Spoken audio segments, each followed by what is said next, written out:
Good morning. Good morning, doers. Good morning, certified doers. There we go. We'll go live on Instagram. It'd be all good. Good morning is the morning dew for certified doers just like you. I'm Delegate Jackie Glass, Jackie Hope Glass. Let's put that in there. Mama, Navy vet, certified doer, and the laced up legislator for the House of Delegates, 93rd District. So honored that you would be here. I do want to give as we are growing our audience, just a snapshot of like what this time is. This is your time. I spend 30 minutes a week going live just to share what I know, also hear from you, and we get people like Jackie that are here with us a lot of times, and it's a great opportunity for you to let us know what you have going on in your space, but also ask me questions about what's going on in our space and just like chop it up. So feel free to be as engaged as you would like. I did tell you all that I'm doing good this morning. I did say that we will start having guests on our show, right? Like we will start having guests here on specific topics. So if you have things where you're like, Jackie, can you really, we're open to different things, different topics, and things like that. So don't hesitate to drop that in the chat as well. Coming out tomorrow, just want to put this on you guys' radar. We will be doing a series of roundtables. There will be virtual roundtables on a couple different topics, like social media. We have one coming up here on June, I want to say 18th, 16th or 18th, and I'm going to put all that information out on social media. We'll have one on AI. We'll have one on, and I don't want to get the line. My team is like, you should know all of the roundtables. But the goal of these roundtables is to marry them with the different kinds of committees that I'm on. And if you guys don't know, like I serve on 4 committees in the House of Delegates, right? And committees, you got to go to summer school. If you don't know what a committee is, you need to go to summer school, which is July 26th or 7th, I believe, that we're having summer school for certified doers. But I serve on 4 committees: communications, innovation and technology, where I'm the subcommittee chair for the communications committee. I serve on the transportation committee, where I'm the subcommittee chair for innovation and transportation. I serve on privileges and elections. So that's the election law, constitutional law, and things like that, where I am the subcommittee chair of elections administration. And I serve on the agriculture, Chesapeake, and natural resources committee. So those are the places where I am hearing different types of law, like before. This is where I'm at the ground level. Like this is the legislation for those things that I'm reading because I'm seeing it before anyone else is, and have the ability to bring it to the floor where it has a vote, right? So we're going to get ourselves more engaged on that process, that subcommittee process, because sometimes y'all like, what happened to that bill? Why the state didn't do that, do this? And oftentimes, y'all, it's because most of the work happened in subcommittee. It's not that we don't get a lot of people to show up, but you sometimes think you got to wait until it comes to the big screen. We got to start watching the small screen, and things like that. So I see I already have a question on Instagram. Life Coach Queen 2022. Why are the teachers not getting a salaries? Well, Life Coach Queen, they're going to get a 3% raise this year, and I believe another 3% next year. So the teachers are getting a raise. That money was put in this year's budget, which is a beautiful thing. Which is a beautiful thing for our educators. So then these roundtables, and let me see if I have it up. I believe that I do have the information up for our roundtables, or maybe I don't. But the goal is to bring everyday people together to sort of discuss what legislation we have. So just for example, the social media roundtable that we're going to have this month. Good morning, my neighbor. Good morning, Mr. Little. I'm pulling up the date to make sure, because I know that I'm trying to be consistent with the time and date, so you guys get a battle rhythm too. So it'll be the third Tuesday of every month. So yeah, June 18th, we'll be having the social media roundtable where we're looking to bring in an FBI agent, a Commonwealth's attorney, a parent, some parent or someone in the school system, and a young person. Over the session this past, the 2024 session in the Communications, Technology, and Innovation Committee, right? CTI, that's a committee that I'm on. We heard a lot of bills about social media, about infinite scrolls, like where you scroll and it just doesn't stop and it'll keep you there forever. And is that appropriate to have it there for young people? We heard bills about access or age limit, like what should be the appropriate age for young people to in the Commonwealth to have access to social media. And so I think when we're building and we're seeing this legislation, and I'm getting it, I'm not getting it until I get ready to go to committee. I think that's kind of substandard. I think we wanted to create a place where you all can engage with some of the things that we're seeing before we get back up there, because some of those bills died. When I say died, they did not make it through the entire committee process, but we know that they're going to come back, right? The debate about social media and social media access is not just going to stop. And so that's where you all come in being a part of the roundtable, or tuning into the roundtable to say, well, I think, 16 is a more appropriate age for young people in the Commonwealth to be a part. What is really important to me as we build out these roundtables is that you guys bring people in. I am a nothing about us without us. Because we are talking about young people, it's going to be crucial that we have young adults present, right? Teenagers present, because we are specifically talking about what something that is going to affect their lives. But if you're like me, I did not allow social media until high school, and my middle schooler is not allowed to have it, but that's by my choice. And I want to teach you all some of the things that I'm learning, like when we were dealing with Meta and the difference between addictive feed and infinite scroll. Same thing, but they're like, we don't want addictive feed. Um, we don't want that in our legislation. So let's pull all of that together and have you all be present. And I think you all will add so much value to the conversation, and hopefully it'll enhance the work that we do and get you more involved in a place and things that matter the most. So thank you, Chiago on the team. Just put June 18th is going to be social media. July 16th is going to be childcare. August 20th will be AI, and September 17th will be speed cameras. Y'all not gonna kill me over these speed cameras. That's a hot topic. Each of these respectfully have their own space and place of where they are interfacing with our lives. And I'm happy to do the work with you, right? Happy to do the work with you all. All right. So there's that part. So be on the lookout for those particular things, the roundtables. That's going to be a big deal. Please drop your comments or your questions in the chat about some of the work we're doing. So with the roundtables, there's also some programmatic things that we're working on, right? I've been really, you guys know that we've been trying to do a lot of work with the creative economy, and that work is still happening. I don't know if y'all just heard that. A bird just chirped so beautiful. I just want to take a moment to appreciate that I heard that. Wow.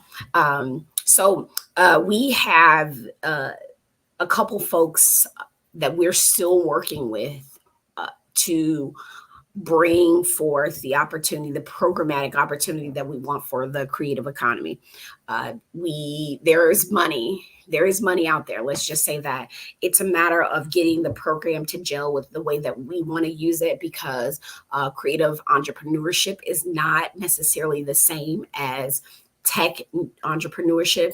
Same concept, same theory, but different level.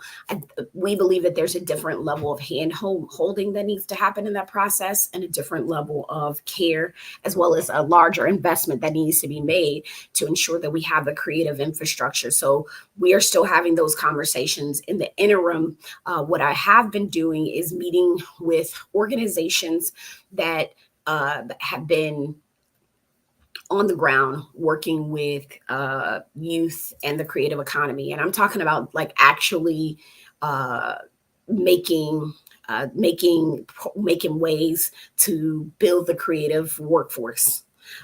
So like Oakwood Arts out in Richmond is phenomenal of like credentialing. I just met with a gentleman named Billy at Teach Him How to Shoot. And he's working with like, he's actually hiring and teaching young folks on being camera operators. TWP is always a great resource of actually getting our young people out there and paying them for their time of what they're doing.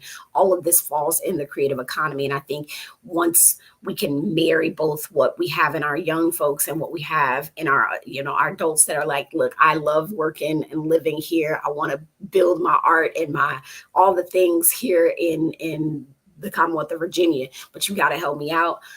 We're still there. Legislatively, there may not necessarily be the best pathway, but we're still working it. And on all these things that I'm talking about, if you are interested in just being a part of that action, taking actions, we need you. We need you. We are building out our community cabinet. So if you feel like, yo, I am the one to plug you into this particular thing, help me. Help me, because many hands make light work. I don't say this to because I begrudge it, but this is like the third job that I have. This is like my job number 3 over all the things, and so fortunate to have a like amazing team, and also like brilliantly and engaged community members like yourself that are lending your expertise to the process so that I can be a better insider, right? Yeah. Yeah, because we need people on the inside to get the change we want to see. That part. And what I will also go into is there is a hot debate.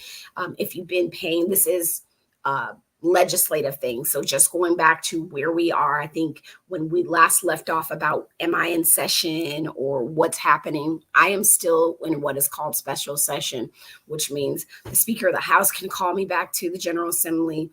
The governor can call us back to the General Assembly. I'm just doing my other jobs while we figure out what's going to happen there. There has been a lot of conversations about a program that we have, and let me make sure I bring up all my stuff. There's a program that we have called the Virginia Military Survivor Independent Program. This program is let me make sure I'm getting this right, 1984. This program was designed to help survivors, right? Folks that have lost a loved one during a wartime, or folks that have been seriously or permanently disabled because of the work that they did during a time of war. Now, how do I want to say this? I received quite a bit of emails and conversation around it about the military survivor benefit. It's an education program, and we've had this program for a very long time. But in 2019 and 2022, we expanded the eligibility for the program to include stepchildren, to include all people with service-related injuries that were up to 90%. And because of that, the cost of the program, kind of exploded significantly, right? So it went from like a $12 million program in 2019 to where it's estimated to cost us about $84.9 million in 2024. And the number of the people that are actually taking advantage of that benefit went from like 4,000 to about 8,400. And that rapid growth is making it so this program is not sustainable and not able to be run. Not only that, is because the cost of this program has gone up, somebody got to pay, right? I hear people. So because of the rising cost of the program, that has started affecting in-state tuition for all students in the Commonwealth. And if we, the General Assembly, don't make some adjustments, the program's financial path, like we won't be able to have it. And I believe that what ended up happening, let me just say this, the General Assembly, the General Assembly acted over through the budget, which there's two ways that we legislate. Remember, I talked to y'all about the budget process and the legislative process, right? That the legislative process is where it's got to go through subcommittee, committee, to the floor, over on the other side, the other chamber, subcommittee, committee, floor, off to the governor, right? The budget process is a little bit different, where we all don't really get to hear all of that until it's one large chunk of a budget, right? That's the biggest bill that we have in the Commonwealth. I'm not like Congress, where one bill will have 16 different issues in it. We don't allow that, right? So you'll never see me being like, oh, I had a bill that I had to look at, and there were like 40 different, there was something about childcare in there and something about the climate and something about, that's not how it works in the Commonwealth of Virginia. You only allowed to open up one code section at a time and vote on that. The budget, however, includes all of how we do our money, which will hit a myriad of places. So instead of the legislative process, it was put in the budget, unbeknownst to some folks. And so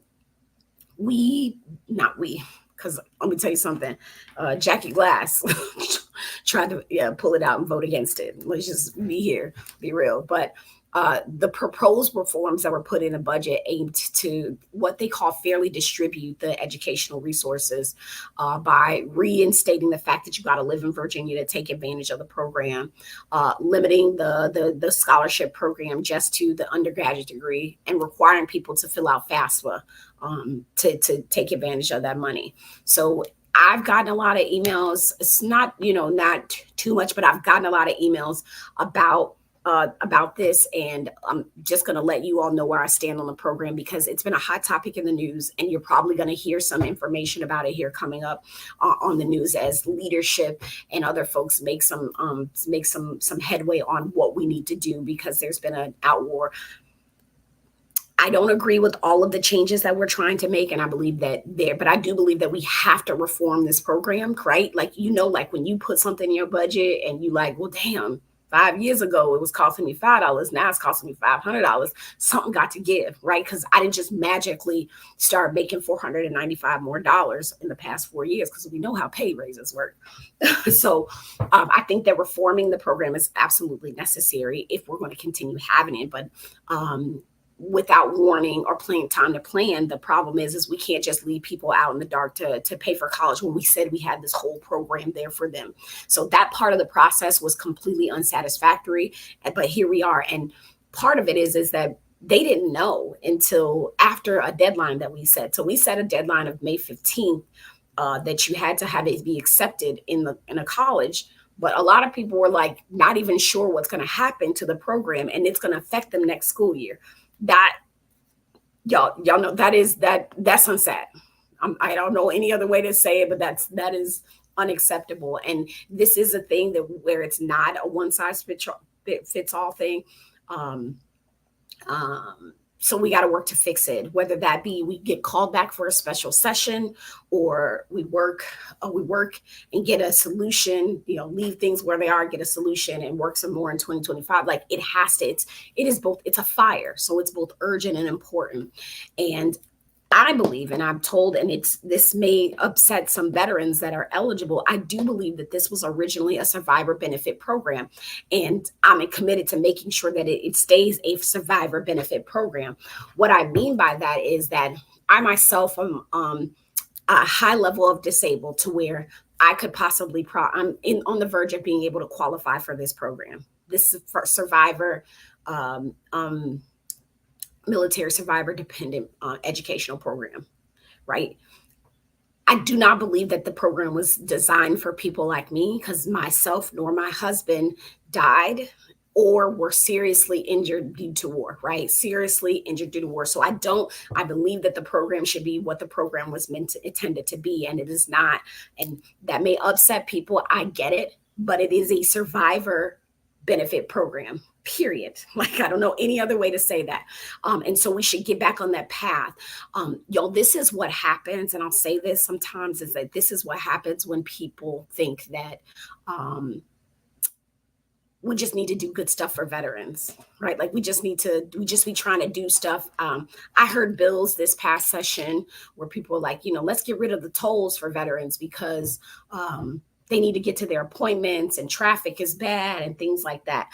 And while as a veteran, like I understand that yearning to do good things, things cost. And also there are other more timely and appropriate things that we can do to serve veterans. And like I hate it or love it, but that just I've had to say consistently that we built a strategic plan for supporting military families.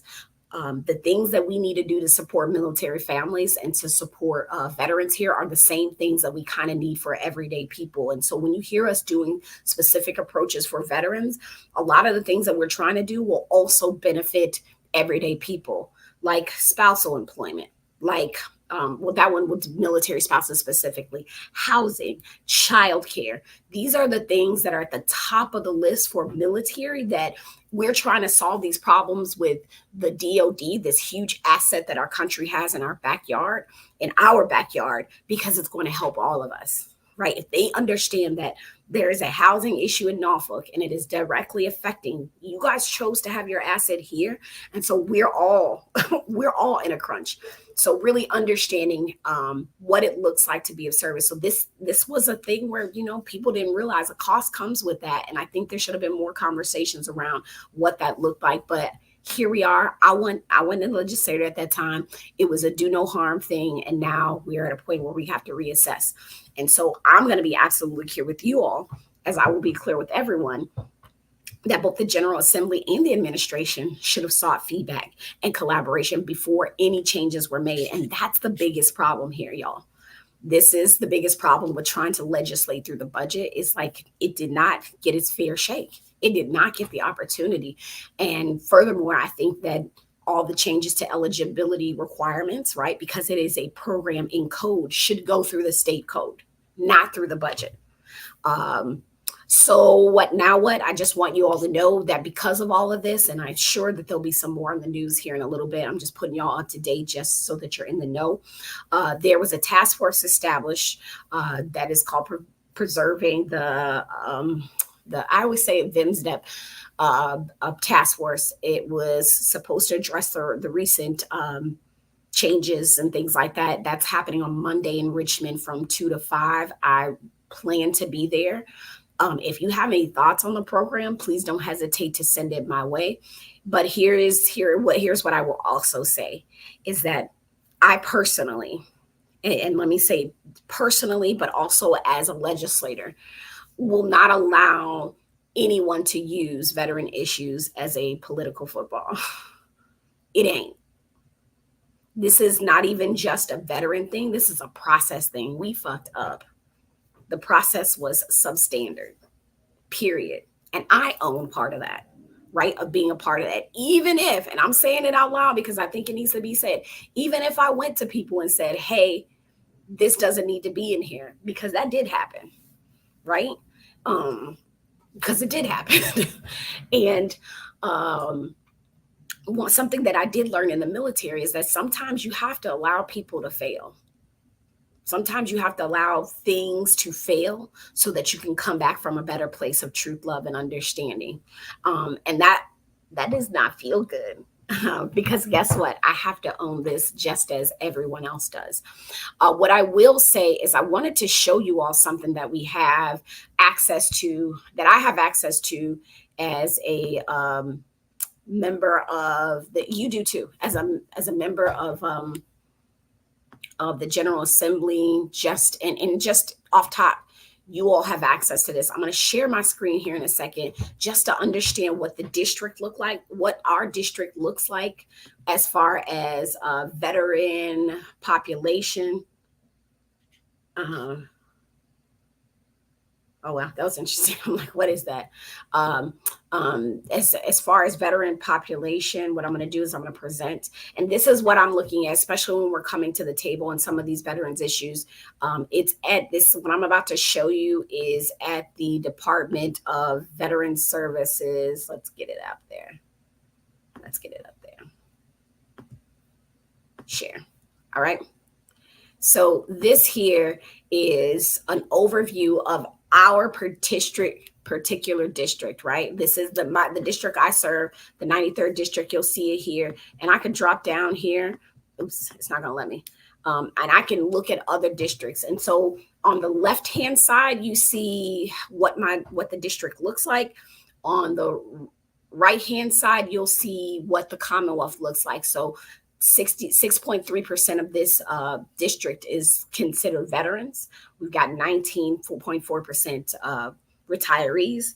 We've got 24% of those veterans are women veterans, and only 7.9%. And you see the age ranges that we have there by age, as well as how much the federal government spends in our districts, right? It's $51.5 million.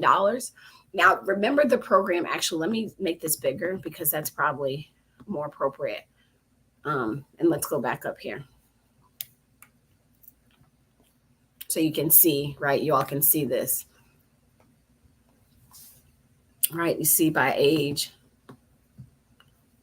Yeah, there we go. Right. And so we're looking at how much the federal government spends in our backyard, right? And I have 51 people that actually received funding from this program that I just told you all about. That, again, you probably will hear it all up in the news.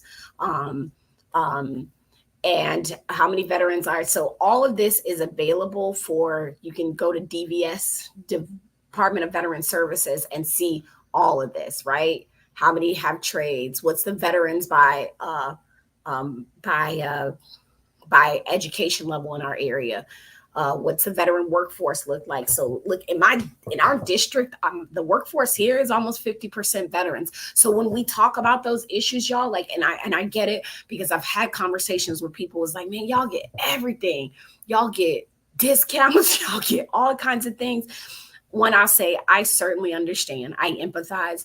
It is a different kind of service. And that's why we're just trying to do right size things and not overdo things. And we're looking at like the household income. So that is why. So I can't take those things lightly when half of the workforce in the district, almost half of the workforce of the, excuse me, 50, not half of the workforce, the veteran workforce, half of the veterans that are here, that's not true. I'm looking at that number because we represent 41% of district veterans 41% of the veterans are in the workforce. I'll look at that later. 70 of them are unemployed, right? I wish I knew who those 70 ones, right? And so then it tells me all the things that I have here. So if you guys are looking for more information, or I'm going to drop the thing for the PDF in the chat. I know Instagram, it ain't gonna make no difference to y'all because you can't really click on an Instagram link, but I'm gonna put it there anyway, just in case you can copy and paste. But that's what we do, right? Like, we are consistently looking at the numbers. We do our homework. It's a must. It's a must for us. So I'm going to start looking at the chat and see, make it a great day today, Sweet Pea. I'm going to start looking in the chat and see if there's any questions, comments, concerns, any opportunities that you guys have going on this weekend that you want to share. And I'm checking my calendar too, just making sure.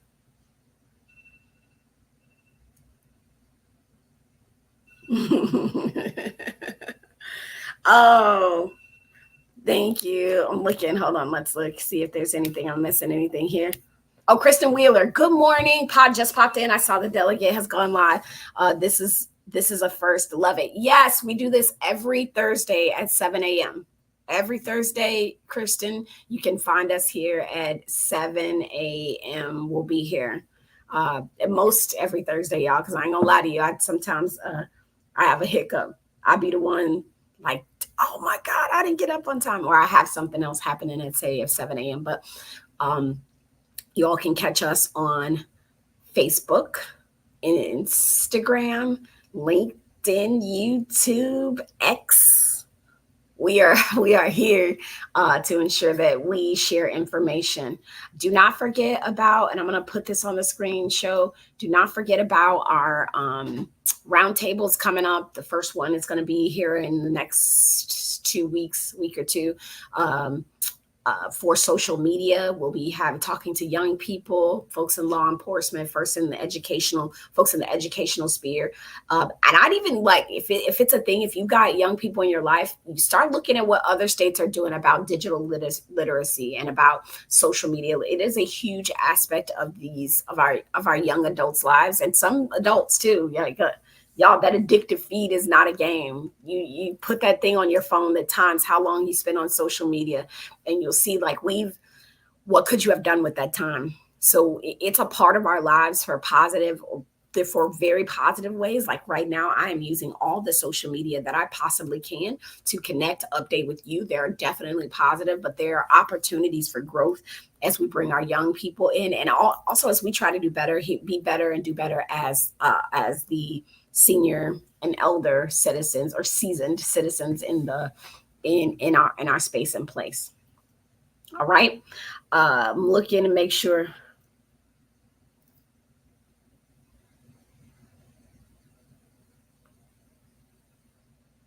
Okay. Sorry, I'm looking at making sure that I didn't forget anything. Yeah, I'll put it on my calendar. Not sure. You're my delegate though. We're here on social right now. Yep.